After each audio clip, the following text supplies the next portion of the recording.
Buenas tardes. Se va a dar inicio a la audiencia pública del expediente 3290-2025 TCE, recurso de apelación con la lectura del acta. Miércoles 9 de abril de 2025, audiencia pública de la segunda sala del Tribunal de Contratación del Estado, presidida por el vocal Daniel Alexis Paz Winches e integrado por los vocales Steven Aníbal Flores Olivera y César Arturo Sánchez Caminute. Expediente número 3290-2025.tce. Recurso de apelación interpuesto por el Consorcio Castilla, conformado por las empresas Proyectos de Ingeniería 63 SL Sucursal del Perú, Hagi SAC, Kibe Construcciones Generales SAC y HGD Contratistas SAC, en el marco de la licitación pública número 5-2024-Vivienda, diagonal PNSU, primera convocatoria, efectuado por el Programa Nacional de Saneamiento Urbano, para la contratación de la ejecución de la obra que incluye diseño y construcción con estudio básico de ingeniería bajo la modalidad llave en mano del proyecto Ampliación y Mejoramiento del Sistema de Agua Potable y Alcantarillado en los asentamientos humanos de los distritos de Piura y Castilla. En representación del consorcio impugnante se encuentra presente para hacer el informe legal la abogada Claudia Reyes Juscamaita, identificada con registro del Colegio de Abogados de Lima, número 29520. En representación del tercer administrado, el consorcio Perla de Castilla, se encuentra presente para hacer el informe legal el abogado Leonardo Dalí Sumaeta Huasasquiche, identificado con registro del Colegio de Abogados de Lima, número 30217. En representación de la entidad se encuentra presente para hacer el informe de hechos el señor Cristian Edison Di Paz Sánchez, identificado con DNI número 44903920. Asimismo, la señora Rosalía Milagros Ampor Estrada, identificado con DNI número 70319598. Se deja constancia que la audiencia pública se lleva a cabo empleando la aplicación de Internet Google Meet y es grabada haciendo uso de la tecnología habilitada por el Tribunal de Contratación del Estado. El presente acta será suscrita de manera electrónica únicamente por los vocales integrantes de la sala y la secretaría del tribunal. Gracias. Se concede el uso de la palabra a la representante del impugnante, para que en el tiempo asignado de 10 minutos realice el informe legal correspondiente. Adelante, por favor. Muchas gracias, doctor. Si me permiten, voy a compartir pantalla para poder... Tengo una presentación.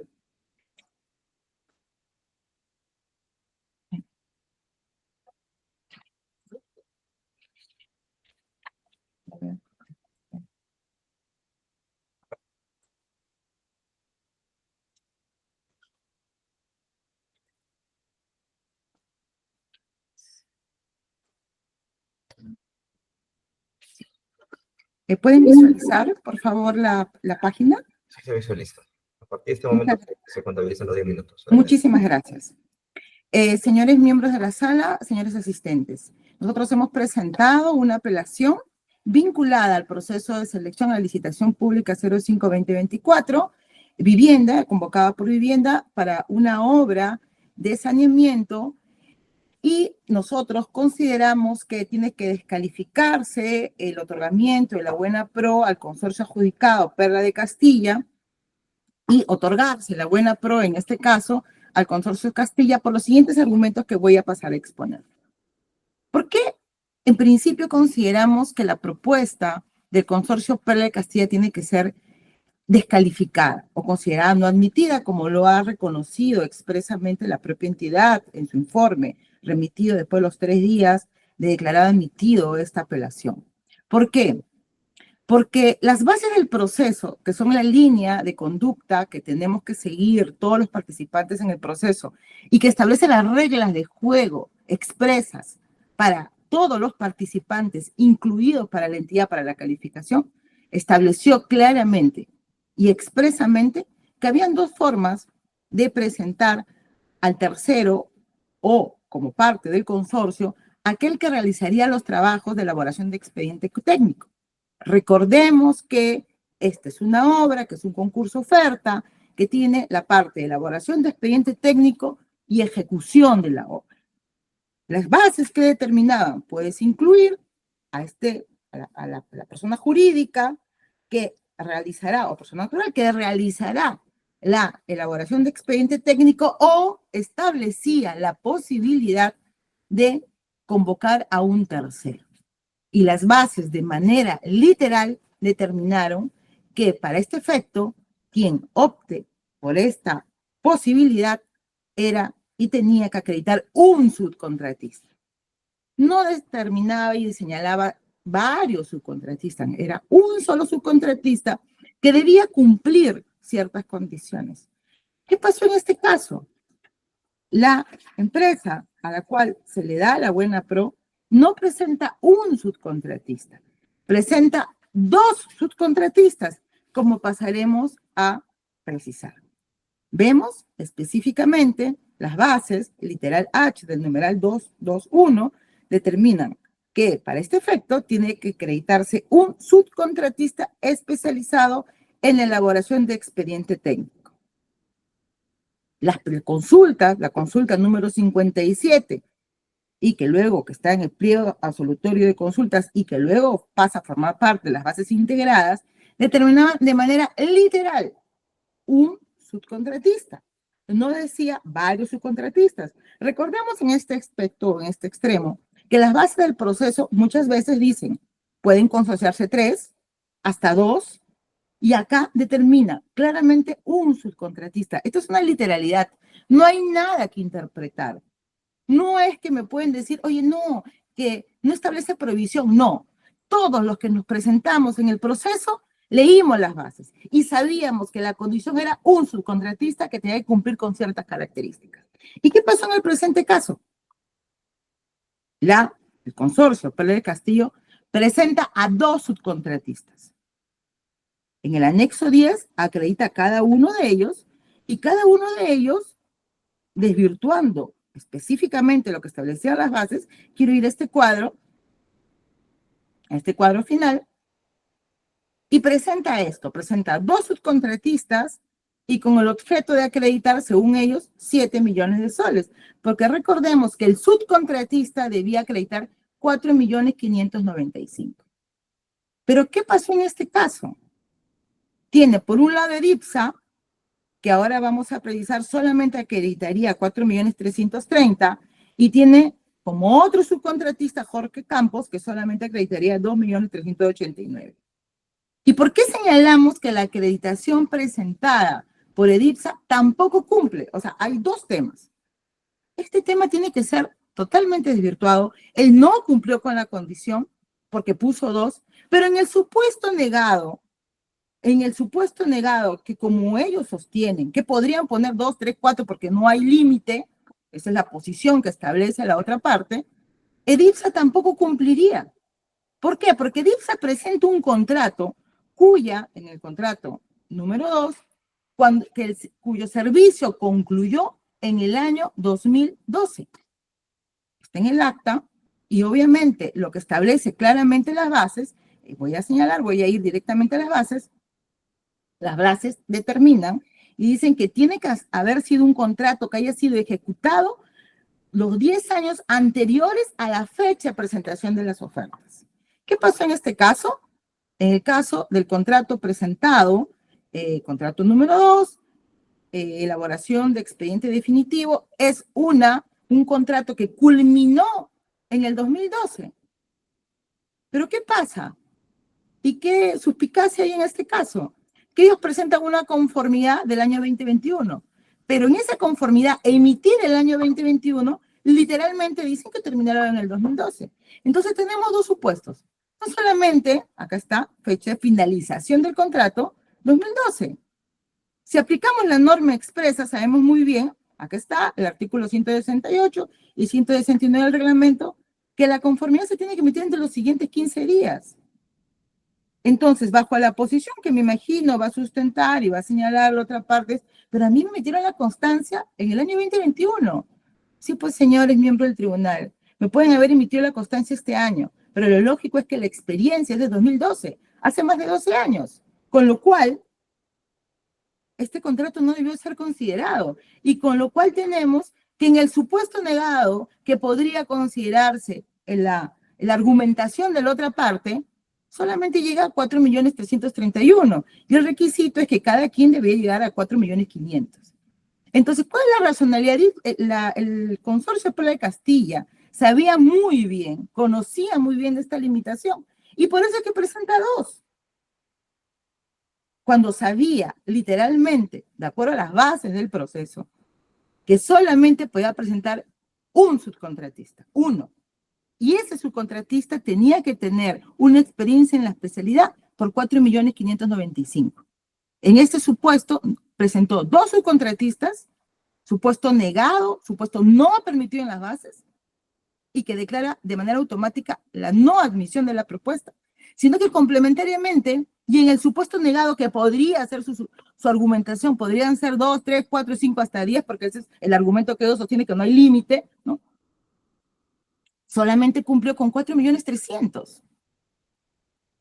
Ahora hay un elemento adicional que queremos decir, y si bien es cierto, no forma parte de, como todos sabemos, nosotros para presentar nuestra demanda establecemos los puntos controvertidos y luego los 3 días de admitido las otras partes pueden plantear otros puntos controvertidos. Si bien es cierto, eso es claro, eso es una regla, hay temas de fe pública y dominio público. Nosotros nos pareció raro que las legalizaciones que haya presentado el Consorcio Perla de Castilla hayan sido una notaría de chota, y es más, cuando se verifica la notaria, una señora de más de 90 años, ¿no? Y cuando se verifican otros documentos, se verifican que las firmas no corresponden. Nosotros hemos presentado el día de hoy, porque el día de ayer recién nos ha sido entregado, una declaración jurada de esta señora, donde se ha ido, y donde declara de manera expresa que no ha firmado ningún documento, ningún anexo vinculado al Consorcio Perla de Castilla relacionado a la licitación pública 05.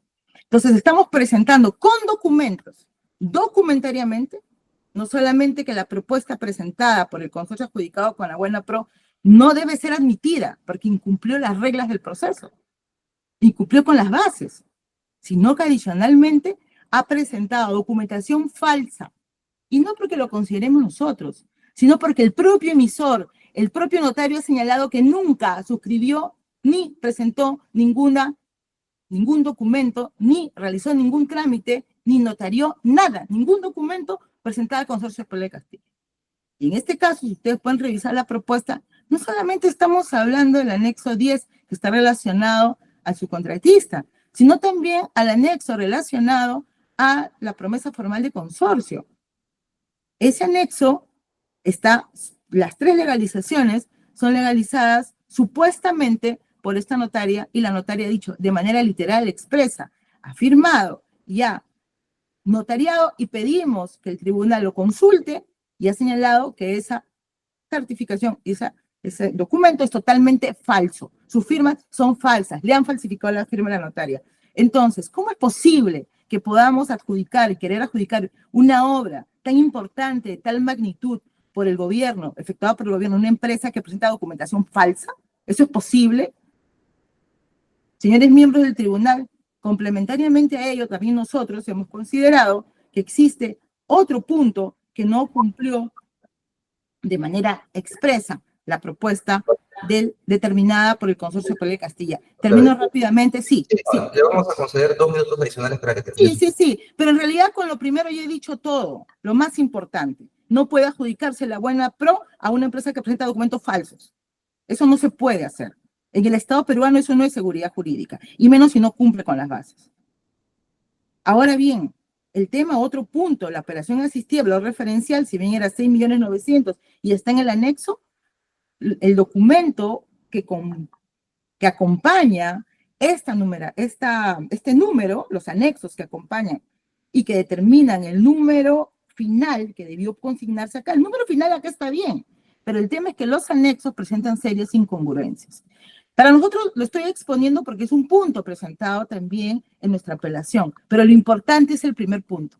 Y después lo señalado por la otra parte en su escrito, lo vamos, y me voy a reservar el derecho para hacerlo en la parte, por favor, de mi absolución o mi réplica. No obstante ello, concluyo señalando es que nosotros consideramos que tiene que darse la Buena Pro al Consorcio Castilla.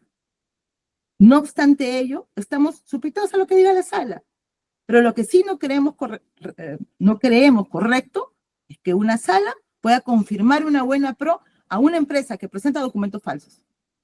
Eso yo creo que no solamente va contra la buena fe, sino va contra la seguridad jurídica que deben regir en estos procesos de selección. Muchas gracias. Gracias, doctora. Se concede el uso de la palabra al representante del tercero administrado, para que en el tiempo asignado de 12 minutos por equidad realice el informe legal correspondiente. Adelante, doctor Rosumaita. Sí, señor presidente, señores vocales. En primer término, quisiera llamar la atención del tribunal respecto a las imputaciones tan, pero tan desafortunadas de la letrada que acaba de informar respecto a, sobre la base de un documento que es totalmente escaneado, está atribuyendo a mi representada la presentación de documentación falsa. Eso es totalmente irresponsable, y lo digo con mucho respeto. Entonces, en primer término. Además, porque hay ciertas incongruencias en su relato discursivo, ¿no? Porque aduce de que tiene 90 años y presenta un documento firmado, ¿no? Rarísimo. Porque si tiene 90 años, sabemos nosotros de que hay ciertas pautas legales que hay que mantener y cumplir para que este documento reúna ciertos niveles y apartados de validez. Pero bueno, eso ustedes ya lo determinarán, realizarán o dispondrán a que se realicen las gestiones pertinentes a fin de verificar que esto no es más que una herramienta de descargo para obtener algún tipo de resultado que ya sabemos cuál es, ¿no? ¿Me permite presentar, por favor? Sí, adelante, doctor.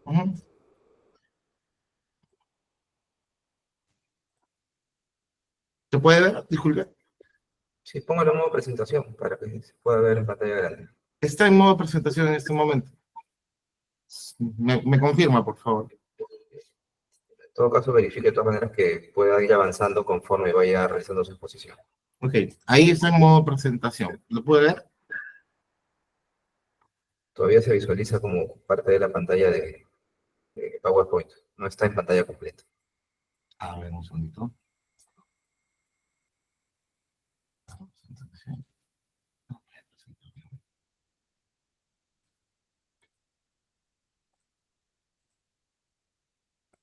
¿Ahora sí? Ahora sí, adelante. Nosotros consideramos que el recurso de apelación interpuesto por el consorcio Castilla es improcedente.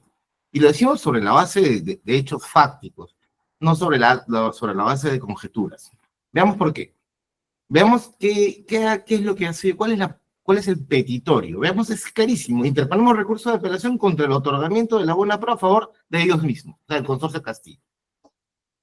Entonces, sobre la base de esta pretensión impugnatoria o petitorio, fundamentalmente, lo primero que salta a la vista es que el consorcio Castilla carece de interés para obrar y o legitimidad para obrar, para impugnar el acto objeto de cuestionamiento. ¿Por qué?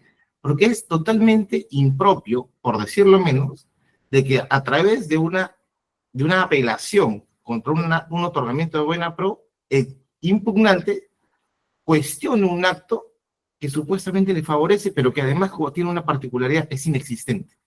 Entonces, ¿qué es lo que establece el inciso G del artículo, el numeral 123.1 del artículo 123 del reglamento? Claramente, será improcedente la apelación cuando el impugnante carezca de interés para obrar o de legitimidad procesal para impugnar el acto objeto de cuestionamiento. ¿Qué es lo que ha impugnado? La parte contraria. Ha impugnado, veámoslo de nuevo, el acto de otorgamiento de buena pro a favor del consorcio Castilla.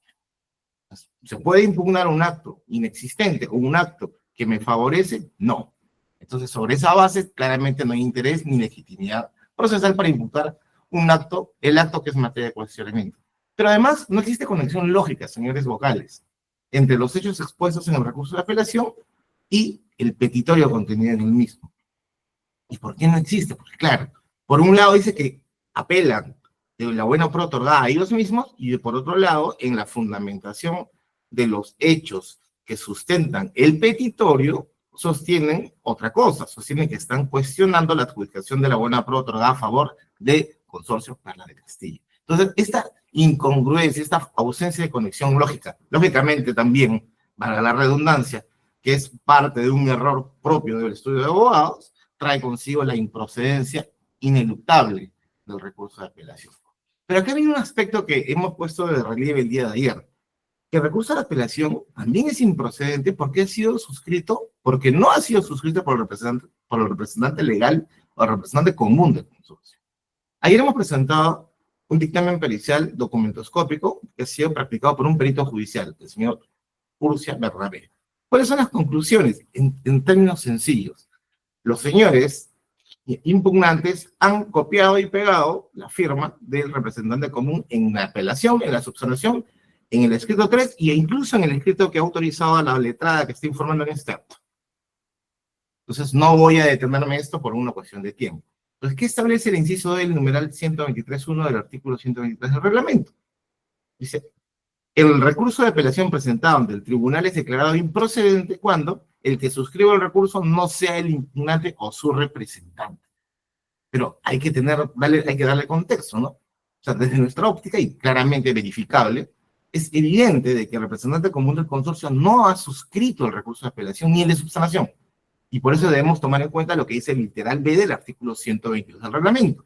Los requisitos de admisibilidad indicados en el literal H del artículo precedente son consignados obligatoriamente en el primer escrito que se presente. De lo contrario, el recurso es rechazado. ¿Y cuál es el artículo precedente? El 121. ¿Y cuál es el literal H? El siguiente. El recurso de apelación cumple con los siguientes requisitos. H, la firma del impugnante o de su representante. En el caso de consorcios, como el consorcio Castilla, basta la firma del representante común señalado como tal en la promesa del consorcio. Entonces, ¿qué duda cabe de que en este caso, tomando en consideración una prueba inobjetable, que nos referimos al dictamen pericial practicado por un perito judicial, donde ha concluido que las firmas no son firmas, sino que han sido pegadas y copiadas a través de un sistema de escaneo, tanto en el recurso de apelación como en subsanación y los subsiguientes, no cabe duda de que nos encontramos frente a una situación anómala que incumple y no observa los requisitos de admisibilidad del recurso de apelación. Pero esa no es una conclusión aislada. El Tribunal de Contrataciones del Estado, en estas dos resoluciones que estoy citando, ya ha concluido y ha determinado lo mismo, sobre la base de los dispositivos legales antes mencionados. Consecuentemente, nosotros consideramos y somos de la convicción que corresponde declarar improcedente el recurso de apelación planteado por el consorcio Castilla. Sin perjuicio de ello, señores vocales, solicitamos expresamente de que se practique una pericia de oficio. Nosotros asumiremos los costos de todo. No hay ningún problema. Para que ustedes tengan la certeza de que las firmas que obran, tanto en el recurso de apelación como en el de subsanación, han sido escaneadas y no son del puño y letra del representante común del consorcio. Ingresemos al punto que la abogada de la otra parte tiene como sostén a fin de justificar la supuesta fundabilidad de su pretensión impugnatoria. La acreditación de 2 subcontratistas especializados. Efectivamente, no me voy a detener a lo que dicen las bases. Hablan de un subcontratista, pero analicemos el contexto. Acreditación de un subcontratista especializado en la elaboración del expediente técnico. Lo mismo lo dice la consulta número 157. Dice, es obligatorio que acredite la experiencia en la elaboración de expedientes técnicos, pero dice, si el postor opta por la presentación de un subcontratista especializado en la elaboración del expediente técnico, es obligatorio que acredite la experiencia en cálculos.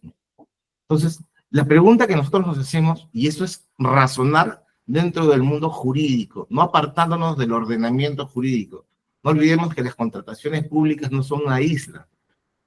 Vivimos en un Estado constitucional de derecho en donde fundamentalmente hay que razonar. Y sobre la base de esa premisa, tomemos en consideración que, por ejemplo, en el pronunciamiento 108 del 2025, emitido por el organismo técnico especializado del OCDE, en base a cuestionamientos efectuados por los participantes del presente procedimiento de selección, entonces, tampoco se estableció de manera ni siquiera literal, ni expresa, ni implícita, de que pudiese o debiese ser un solo subcontratista especializado. Y acá viene el análisis, un análisis sumamente importante. ¿Qué dice el numeral 35.1 del artículo 35 del título de la Ley de Contrataciones del Estado? El contratista puede subcontratar previa autorización de la entidad la ejecución de determinadas prestaciones del contrato hasta el porcentaje que establece el reglamento, salvo prohibición expresa contenida en los documentos del procedimiento de selección. Yo les pregunto, señores vocales, ¿acaso en las bases existe alguna prohibición expresa para que sea más de un contratista, perdón, más de un subcontratista? Dicho al revés, ¿Acaso en las bases integradas se ha establecido de que debe de ser solamente un subcontratista especializado encargado de la elaboración del expediente técnico? No, no puede, no lo ha establecido. Y sobre esa base, tomando en consideración lo establecido en el numeral 35.1 y tomando también en cuenta qué establece nuestra Constitución, un principio elemental, fundamental, que algunas personas no conocen, que dice: nadie está obligado a hacer lo que la ley no manda, ni impedido a hacer lo que ella no prohíbe. Las bases estándar, el estudio de la ley de contratación del Estado o el reglamento del mismo, han establecido o han prohibido de que se puedan tener, o que nosotros como postores podamos presentar o acreditar a dos subcontratistas especializados. No. Y si no lo ha hecho de manera expresa, no existe una prohibición expresa, no se puede interpretar de modo contrario. Hacerlo sería justamente incurrir en arbitrariedad. Respecto al segundo aspecto de la pretensión impugnatoria, ustedes se han percatado de que la abogada de la otra parte no ha hecho mayor referencia sobre el particular. ¿Por qué? Porque se ha dado cuenta de que, que su pretensión impugnatoria sobre este punto es totalmente débil, porque nosotros hemos ofertado, la oferta económica relacionada a la operación asistida es tal cual lo exigen las bases integradas. Y es más, el PNSU al momento incluso de presentar sus informes respecto a la apelación, dijo lo mismo, dijo: oye, tienes razón, esto los señores, los adjudicatarios han procedido de manera correcta. Han procedido de manera correcta y acá está. Y acá lo dicen de manera clara. Es importante, esta es la unidad de proyectos, señor Cocales, que es el área usuaria, a cargo de la elaboración del requerimiento. Dice claramente eso. Es fundamental destacar que la etapa de operación asistida se encuentra bajo la modalidad de contratación a suma alzada. Este es su primer razonamiento. Además, es importante subrayar que la etapa de operación asistida abarca varios componentes. Esto implica que el postor formuló su oferta económica tomando en cuenta todos esos factores dentro de la estructura de costos de la operación asistida. En resumen, se debe considerar el monto total ofertado, dejando claro que los componentes mencionados formarán parte integral de la etapa de operación asistida y que no amerita realizar ningún recálculo. Es así que, teniendo en cuenta el pronunciamiento del área usuaria a cargo de la determinación del valor referencial respectivo, conforme al establecido de las bases integradas definitivas, corresponde considerar el monto total ofertado para la operación asistida, por lo que no resulta procedente lo señalado por el apelante. Claro, a esta parte, prácticamente en los informes técnicos de la entidad no se le hace ningún tipo de énfasis. Ya termino, señor presidente, solamente un minuto. 30 segundos, por favor. Y finalmente, el día de ayer también hemos presentado documentación que obre la propia oferta técnica del apelante, que evidencia de que ha presentado contratos que están excluidos para acreditar experiencia, y además hemos presentado documento público que acredita que una municipalidad textualmente ha informado, por transparencia, a nosotros nos ha informado de que estos señores, los apelantes, han presentado información inexacta. No lo he involucrado en esta PPT por razones de tiempo, pero lo importante es que sea evaluado, por favor. Doctor, muchas gracias. Muchas gracias. Se concede el uso de la palabra a los representantes de la entidad, para que en el tiempo asignado de 10 minutos realicen de manera conjunta el informe de hechos correspondiente. Adelante, por favor. ¿Qué tal? Muy buenos días. Por parte de la entidad, vamos a realizar unos pequeños antecedentes para comenzar a realizar el informe de hechos. Cabe precisar que el 28 de octubre del año 2024 se realizó la convocatoria de ejecución de obra bajo la modalidad diseño y construcción de la licitación pública 5-2024.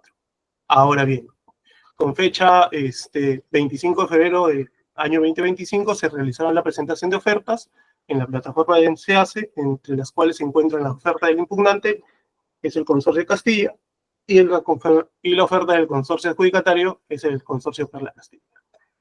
Ahora, señores de la sala, voy a proceder a emitir el informe de hechos que se realizó alcance al tribunal respecto a las pretensiones del consorcio impugnante. Su primera pretensión se basa bajo la acreditación del requisito señalado en el numeral 2.21 de la documentación de presentación obligatoria en las bases integradas en el literal H, que solicita la acreditación de un subcontratista especializado en la elaboración del expediente técnico. Ahora bien, sin embargo, de la revisión de la oferta presentada por el consorcio Perla Castilla, en folios 683 y 684, ellos acreditan a 2 subcontratistas especializados.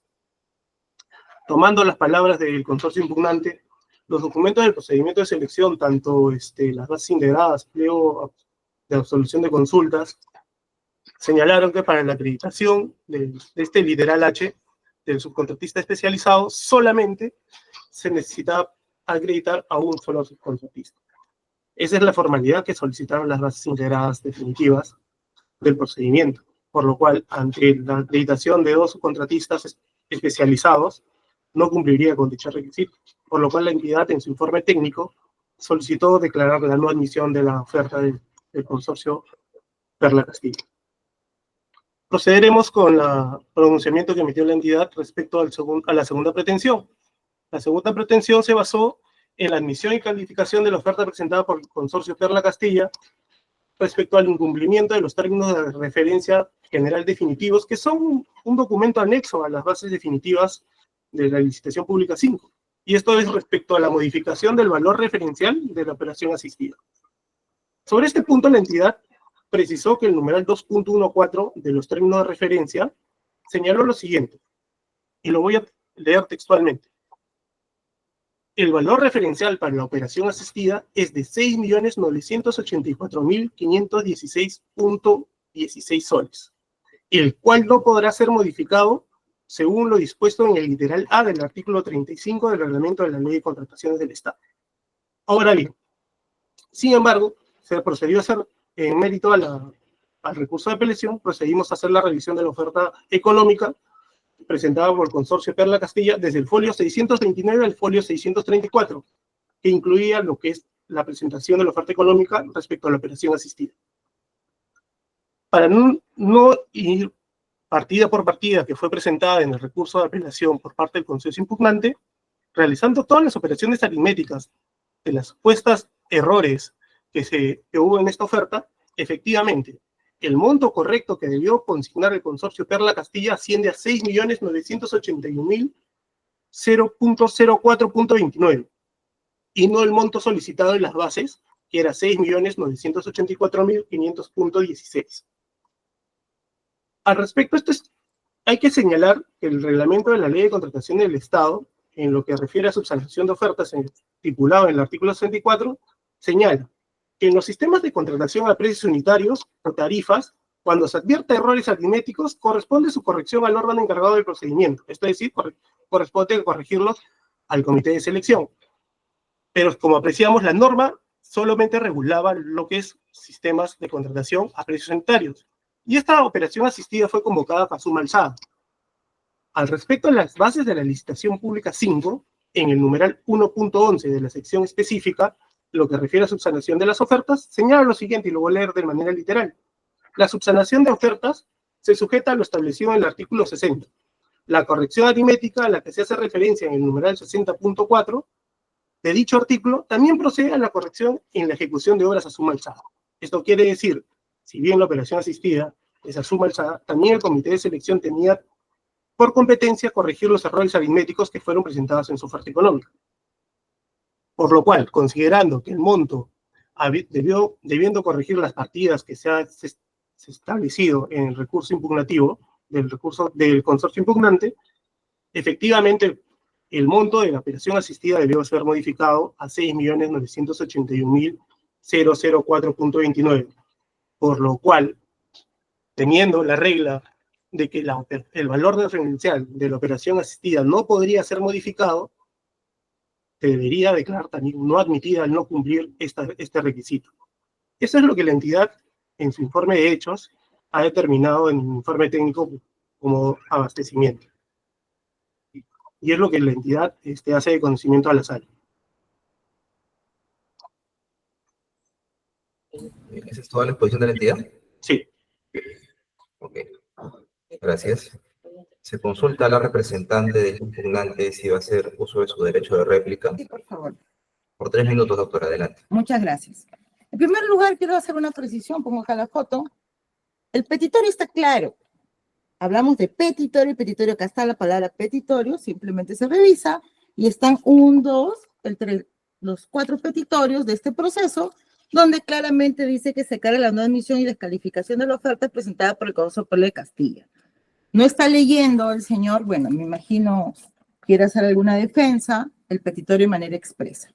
Segundo, respecto al tema que señalaría que nosotros no hemos manuscrito o el representante no firmó, sí el representante firmó, hagan el examen respectivo y no solamente firmó la última página, sino que visó hoja por hoja. Segundo punto, como bien lo señala el abogado, sí, pues la notaria tenía 90 años y eso generó suspicacia. Y se fue a la misma notaría y la notaria estaba allí. Y la notaria dijo que ella nunca había firmado esos documentos presentados por el Consorcio Superior de Castilla. Y el documento se está ingresando, se ha ingresado de manera virtual porque el documento viene de Chota y el día de mañana a primera hora está el físico ingresado por la mesa de partes presencial. Ahora bien, la otra parte habla acerca del 35.1 para decir, puedes contratar un subcontratista, pero el 35.1 hace referencia a cuando el contratista ya firmó contrato. Dice, el contratista podrá subcontratar con permiso de. Acá no estamos hablando del contratista. Acá las bases del proceso dicen que previamente para la calificación tenías que presentar al subcontratista especializado, ni siquiera subcontratista, especializado bajo el marco del 35.1, sino era quién iba a ser este subcontratista que iba a elaborar la etapa o que iba a trabajar la etapa de elaboración de expediente técnico. Son supuestos diferentes. Y acá hago una precisión que creo que hay un desconocimiento bárbaro sobre el tema del contrato administrativo, lo que es el principio de legalidad. A diferencia de que en el campo privado tú puedes hacer cualquier cosa mientras que la ley no la prohíba, en el marco público uno tiene que hacer lo que la norma establece, porque ese es el marco público. Normas, los reglamentos, y dentro de esa base, cumplir con lo establecido en las bases administrativas del proceso. Y acá definitivamente, no solamente la persona presentó documentos falsos, claramente falsos, sino que no cumplió con las bases. Ahora bien, y resumo rápidamente, la otra parte, si bien es cierto, no es un punto controvertido, pero nosotros, por un tema de imagen, queremos decir algo. Ha dicho que hay documentos, que ha dicho la entidad que hay un documento inexacto. Falso, falso. El consorcio le ha pedido que remita una serie de comprobantes, anotaciones y documentos.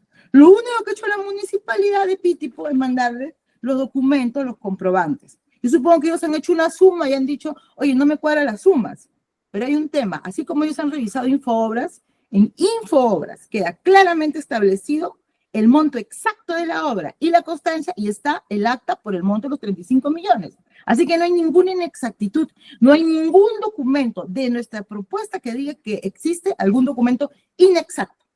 Ahora, respecto a los dos contratos, los dos últimos, que quiero hacer referencia rápidamente, el contrato 12 y el contrato 18, la otra parte dice que no cumplirían, eso es falso. ¿Por qué? Es un contrato tan similar que tiene la misma razonabilidad y la misma forma de ejecución que el contrato vinculado al proceso en el cual nos encontramos. Por eso mismo, señores miembros del tribunal, concluyo y solicito que se revoque la buena pro dada al Consorcio de Perla de Castilla y se adjudique la buena pro al Consorcio Castilla. Es todo lo que tengo que informar. Muchísimas gracias. Me someto a las preguntas que consideren. Gracias, doctora. Se consulta al representante del tercer administrado si va a hacer uso de su derecho de dúplica. Sí, sí, señor presidente. Por 4 minutos, por equidad, adelante. Gracias. En primer término, hay un aspecto que ignora aparentemente la colega. No tiene legitimidad o interés porque está cuestionando o está impugnando algo que es distinto a textualmente. Carece de interés para hablar y de legitimidad para impugnar el acto objeto de cuestionamiento. ¿Cuál es el acto objeto de cuestionamiento? Lo que está leyendo son las pretensiones que le han puesto petitorio. Eso es un tema, un error de concepción procesal. Está bien, eso es válido. Pero, ¿cuál es el acto objeto de cuestionamiento en el recurso de apelación? Interponemos recurso de apelación contra el otorgamiento de la buena pro a favor del consorcio Castilla. Ese es el acto objeto de cuestionamiento. O sea, sobre ese punto tenemos que ser objetivos, claros y pragmáticos. Ese es un punto. Dos, voy a referirme ahora respecto a lo que ha dicho los señores de la entidad. Los señores, respecto al aspecto del subcontratista especializado, no voy a tocar más el asunto en cuanto a lo que han referido los señores de la entidad. Pero ellos refieren de que nosotros nos hemos equivocado en la operación aritmética. Señores vocales, revisen ustedes el pronunciamiento número 7, obviamente que ahora en el pronunciamiento 108 del 2025 del organismo técnico especializado. Ahí claramente se establece de que hay una reformulación del presupuesto estimado del BID. Entonces, eso estaba colgado en el SEACE.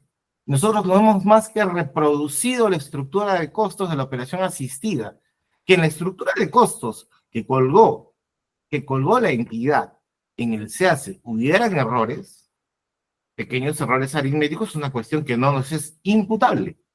Es imputable en todo caso a la entidad. Y así lo reconoció la presidenta del Comité de Selección, si ustedes lo pueden verificar. Eso es un punto. El artículo 35.1 del TUO, de la Ley de Contratación del Estado, la abogada de la otra parte hace una muy particular interpretación de lo que obviamente le conviene. Pero la norma es justamente interpretable. Para eso existe. Subcontratación es una sola. Entonces, y lo que realmente interesa acá es de que no existe en las bases ningún tipo de mención de que únicamente debe de ser un subcontratista especializado. Desafortunadamente, hay veces de que la literalidad de la que están insumidas algunas mentes no lleva pues, a hacer una interpretación más correcta.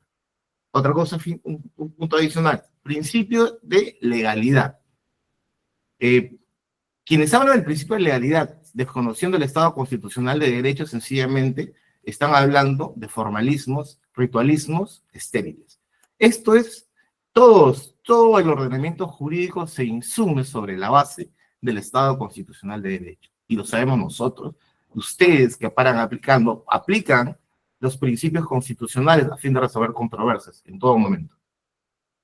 Entonces, sobre la base de esas pequeñas correcciones, simplemente para añadir algo al final, la firma, por favor, es un pedido expreso que hemos formulado el día de ayer, que se realice la pericia en respecto a las firmas del representante común del consorcio impugnante, a fin de que ustedes comprueben lo que han verificado, el pedido que ha elaborado el dictamen pericial que hemos presentado.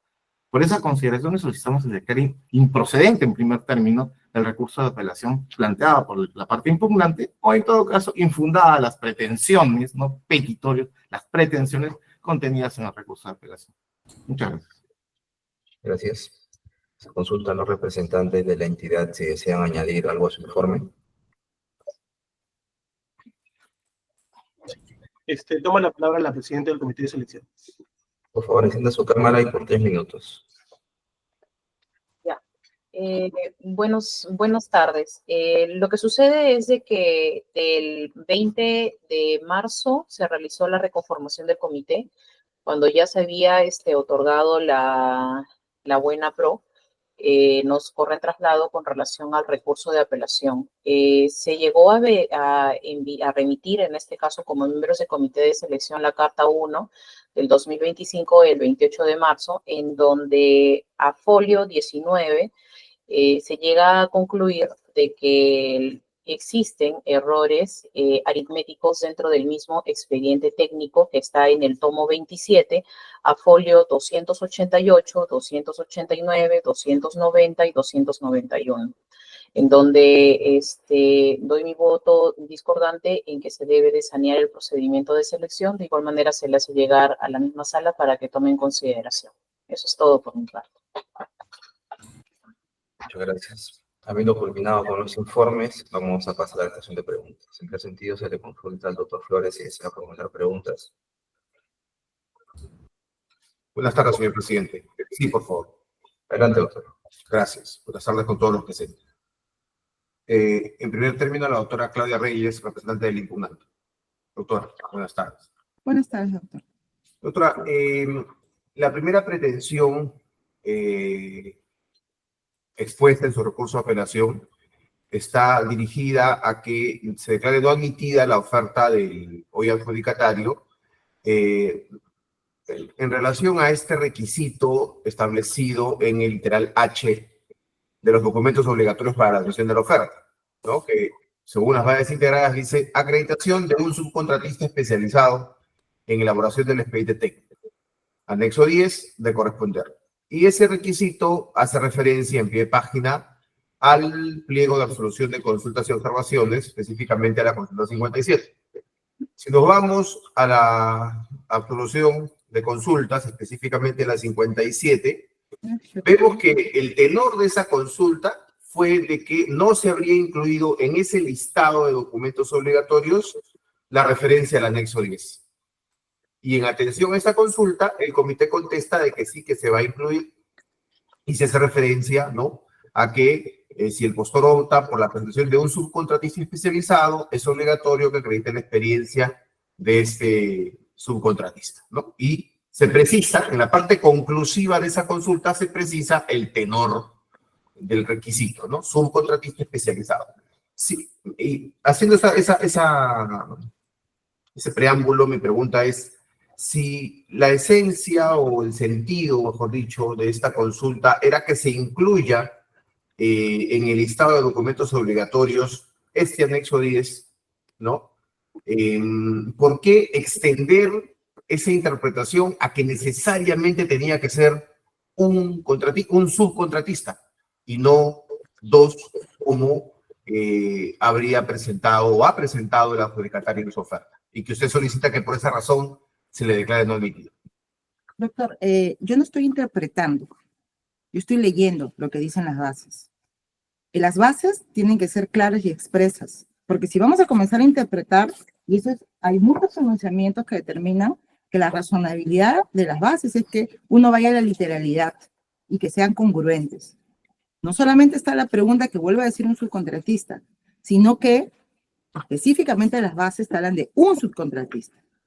Podrían haber dicho uno o más, podrían haber dicho como cuando se presenta un consorcio, y usted lo conoce, y usted lo sabe, lo ve todos los días, que a veces se limita la figura de los consorcios a 2 o a 3 y se dice de manera literal. Es un tema que lo sabemos todos. Entonces, si las bases dicen un subcontratista es un subcontratista, no 2 ni 3, porque si usted dice que es interpretable lo que está planteando, entonces yo puedo pasar a la figura de presentar 5 subcontratistas, llegar y presentar 10. Entonces, ¿cuál es la limitación?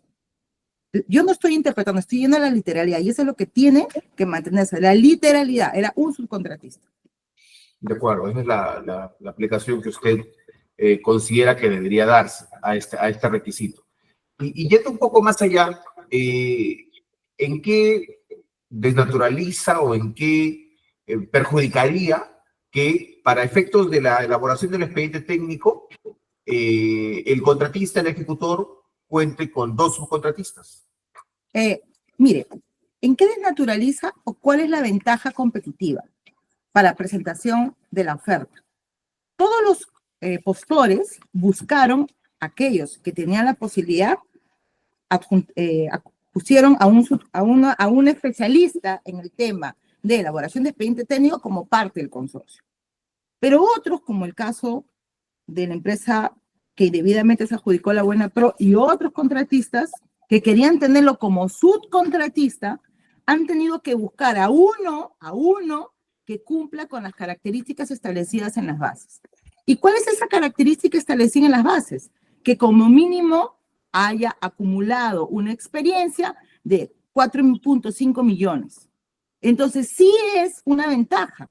¿Por qué? Porque en todo caso, si usted dice que podían ser más, yo podía poner 3 o 4 para que sumen los 4.5 millones. Entonces sí hay un tema de diferencia respecto al tema de que si yo presento mi propuesta con un subcontratista, que cumpla, a que si yo puedo presentar mi propuesta con 2 o 3 subcontratistas para cumplir con el requisito de los 4.5 millones. Entonces sí hay una diferencia. Sí es importante y sí es diferente que me digan un subcontratista que me digan 2 subcontratistas que podía establecer o 3 subcontratistas y que de manera conjunta podían acumular los 4.5 millones. Esa es la gran diferencia. De acuerdo, y en este caso estamos valorado el argumento al momento de resolver Muchas gracias, porque es la ventaja que tendría uno respecto a los demás. Y esa es la razonabilidad, que todos debemos estar en las mismas condiciones y debíamos estar en las mismas condiciones para presentar. Y solamente agrego una cosa, y ese documento era falso, ¿no? Esa legalización. ¿Usted se refiere a la legalización de qué? Del anexo número 10. Del anexo número 10 con el anexo número 5. Esos anexos son los que habrían sido legalizados por esta notaria de De Chota, que ha declarado que ya nunca le llevaron y que le han falsificado la firma. Ya. Ahora, finalmente, el adjudicatario ha señalado, ya al margen de las materias controvertidas, que el recurso de apelación o la subsanación del recurso, que también forma parte del recurso de apelación, tendría firmas pegadas. No se habría cumplido con el requisito de admisibilidad referido a que el recurso debe estar suscrito por el impugnante, ¿no? Y hay una normativa, perdón, una pregunta. Sí. Y hay una normativa sobre las firmas en nuestro país que establece cuál es la firma manuscrita y la firma electrónica que está debidamente regulada. Sobre esta situación, mi pregunta en primer término es, ¿su representado ha suscrito manualmente el recurso de apelación y subsanación o en su defecto lo ha hecho mediante una firma electrónica bajo los estándares establecidos en la ley de la materia? Mi representada ha suscrito no solamente cada hoja, sino también ha suscrito el escrito de apelación como lo considera la norma. O sea, es más, nos sometemos a la pericia que consideren. Entonces, yo también mañana puedo presentar una pericia e inventarme una pericia y decir que he ampliado. Eso es falso. Se ha suscrito y no solamente es manual, sino que se ha avisado cada una de las hojas. Cada hoja está debidamente avisada. Cada hoja. Manualmente. Entonces, nos sometemos a la pericia que ustedes consideren. No tenemos ningún inconveniente. De acuerdo. Le agradezco las peticiones, doctora Reyes. Muchas gracias, doctor. Ahora, por favor, el doctor Sumaeta, representante de la adjudicataria. Sí, Buenas tardes, doctor. Doctor, en relación a este requisito del subcontratista, donde ustedes han propuesto a dos subcontratistas, valga la redundancia, efectivamente las bases establecían una experiencia mínima que debía acreditarse respecto de estas personas. Y según lo señalado por el impugnante, no reuniría esta facturación mínima de 4.595.000 soles, según he tomado nota, si es que se evaluase por separado. Sobre esta situación, ¿qué podría precisarnos? Habló la abogada de la parte impugnante, habló lo que me llamó mucho la atención, que la conformidad, ¿no? Dijo textualmente de que la entidad tiene 15 días para emitir la conformidad, ¿verdad? Eso lo escuchamos todo. Pero se olvidó aparentemente de que la entidad, o sea, no existe una aprobación automática cuando se trata de conformidades, de la prestación de servicios, ni de ningún tipo de conformidades. Lo tenemos claro, ¿verdad? Entonces, cuando no me haya conformidad por parte de la entidad, ¿qué es lo que corresponde? Acudir a los mecanismos de solución de conflictos o de controversias. Entonces, desconozco los hechos que han suscitado la dilación en el otorgamiento de la conformidad de la prestación de servicios. Desconozco. Pero la pregunta es, ¿por qué recién se emite la conformidad en el año 2021 de una obra que se habría culminado en el 2012 o 13? No recuerdo bien ese punto. Lo cierto es de que la conformidad es una obligación funcional de los responsables de emitirla, no del contratista. Ese es un aspecto que no ha interiorizado la abogada de la otra parte. Entonces, ¿cómo podríamos nosotros pretender tomar una experiencia, acreditar una experiencia si no contamos con esa conformidad? Doctor Sumaeta, es cierto que las conformidades, la expedición, es obligación, es tarea de los respectivos funcionarios de los servidores públicos. Pero también es cierto que los postores deben ser diligentes de presentar documentación idónea para cumplir los requisitos que se establezcan en las bases de los procedimientos donde participan.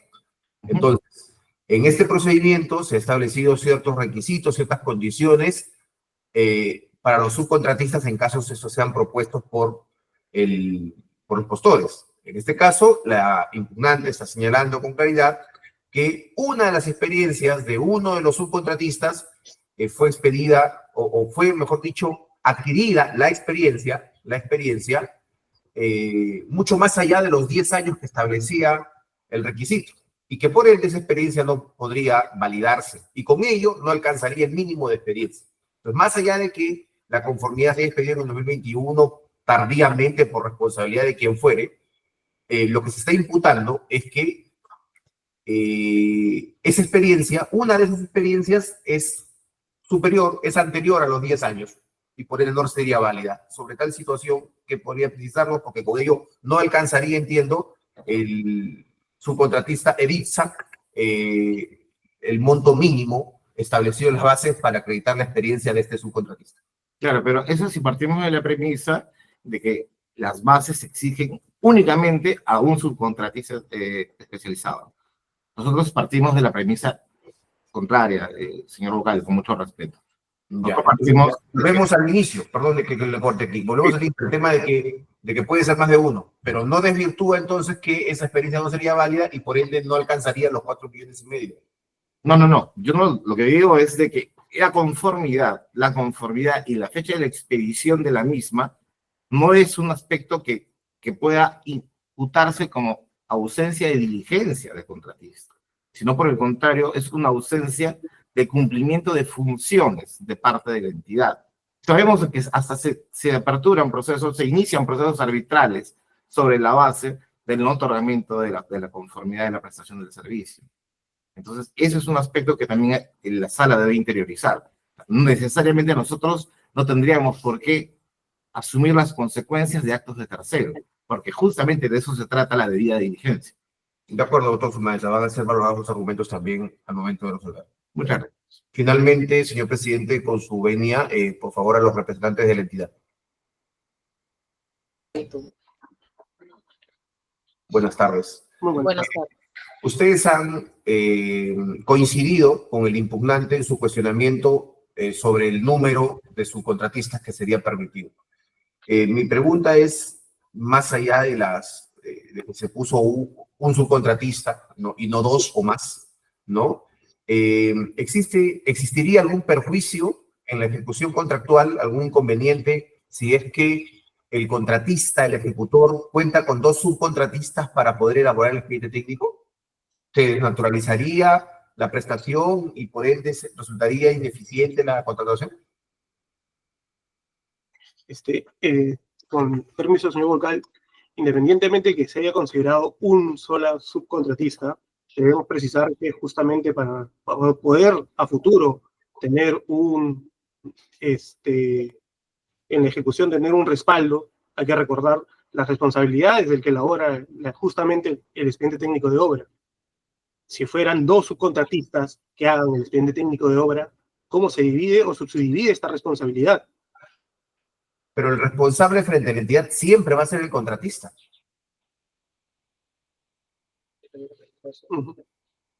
No, ante dicha situación, porque el responsable frente a una entidad siempre es el contratista.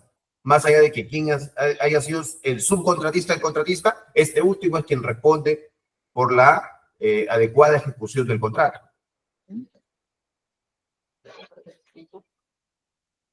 Esa es la única dificultad que podríamos determinar ahora como nosotros como entidad.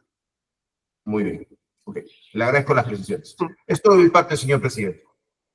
Gracias, doctor. Doctor Sánchez, ¿desea formular preguntas? Buenas tardes, señor presidente. Sí, por favor. Adelante, doctor. Gracias.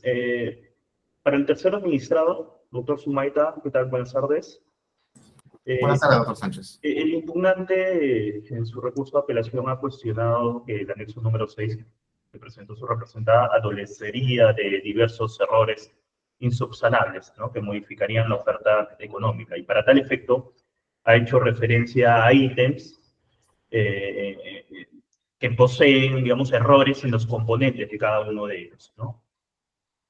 Durante su exposición han mencionado que existe un pronunciamiento del OCE, del Organismo Técnico Especializado al respecto, en donde, entiendo, modifica cierta información y su representada presenta su oferta en función a ella. ¿Podría, por favor, explicar puntualmente eso que estoy comentando? Claro que sí, doctor. En el pronunciamiento 108 del 2025, que se emite justamente a raíz de cuestionamientos al pliego de absolución del comité de selección, el organismo técnico especializado, al absolver el cuestionamiento número 7, textualmente establece lo siguiente, lo voy a leer porque me parece, lo tengo a la mano y lo voy a leer porque me parece que esto va a servir de base para que todo quede sumamente clarificado. Dice, ahora bien, en atención al tenor de lo cuestionado por el recurrente, es importante destacar que la entidad, en su calidad de conocedora de sus propias necesidades, a través de su informe 65-2025 Vivienda, PNCU, detalló las correcciones realizadas al presupuesto estimado, adjuntando los términos de referencia actualizados, en donde se advierte un incremento en el valor referencial de 596.477.400.37 a 680.980.221.16. Asimismo, se aprecia que se adjuntaron los archivos que contienen el presupuesto estimado actualizado. En conclusión, se acoge el presente cuestionamiento y se dispone lo siguiente. Se deberá tener en cuenta lo indicado por la entidad en el informe 65 de 2025 y, segundo, se publicarán los archivos correspondientes a la actualización del presupuesto estimado del EBI remitidos mediante informe 065-2025. Entonces, es claro, doctor Sánchez, señores vocales, de que el presupuesto estimado actualizado se encontraba publicado en el SEAS desde la fecha en que se emitió el pronunciamiento. Y ustedes lo pueden advertir, veamos el anexo 6. Lo hemos precisado en nuestra absolución de recurso de apelación. Y nosotros lo que hemos hecho es seguir escrupulosamente la estructura de costos para la operación asistida que aparece en este anexo número 6, que es justamente la actualización del presupuesto estimado. Perfecto, doctor Sumaeta. Y una consulta adicional. El impugnante ha hecho referencia a que habría presentado su representada como parte de oferta un documento falso, ¿no? Y ha exhibido en la audiencia precisamente esta comunicación de una señora, una profesional, en donde no reconoce la firma. ¿Qué tiene que decir al respecto su representada? ¿Se ha comunicado con esta persona? Como comprenderá, señores vocales, mejor dicho, esta información llega a mi esfera cognitiva en el acto mismo de esta audiencia. Okay. Entonces, sin perjuicio de ello, ustedes dispongan las actuaciones que sean pertinentes.